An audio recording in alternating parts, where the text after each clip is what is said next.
Jonathan timely destroyed the Sussexes' shocking plan on New Year's Eve, carry out the Queen's final request.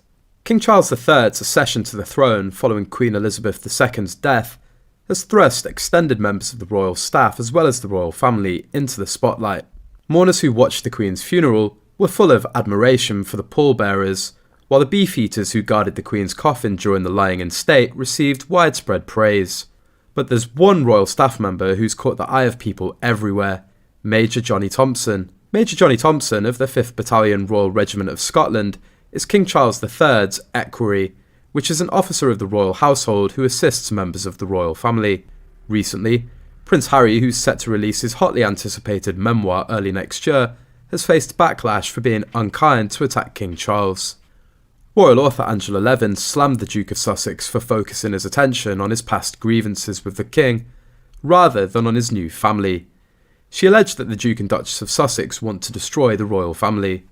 Levin, while speaking to Sky News Australia, flayed the Duke for choosing Spare as the title of his memoir, saying, "It's a tragedy." She questioned, does he still feel like that, having left the royal family, found a woman he's absolutely besotted by, got 2 children, an enormous house, all the freedom he wants? What he's doing is looking back and hanging on to it. What's even worse, in a small way, is that the title in other countries around the world is leftover, as if he's some sort of leftover on the plate. I just think that's the most hideous title, and it's nonsense. He was next popular to the Queen, and he liked to muck about, to be a bit naughty. He was full of energy. She continued, "When I wrote his biography in 2018, he was just a live wire.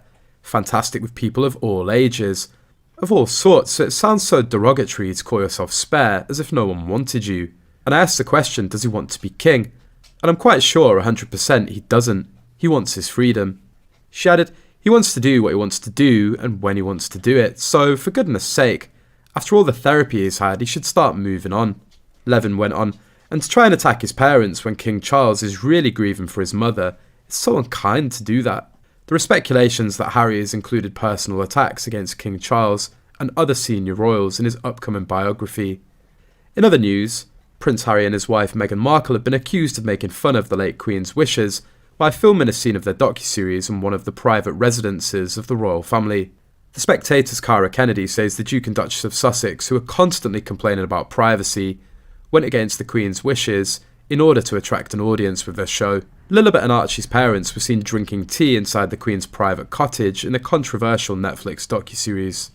This couple, who constantly complain about privacy and how they just want a private life, actually went against the Queen's word, who said, "You will not film inside my private residences," Miss Kennedy claimed during her appearance on Sky News. Harry and Meghan's documentary has seemingly backfired in the UK and US, as the majority of Americans and Britons slam the couple for their repeated claims and the self-promoting stunts in the show.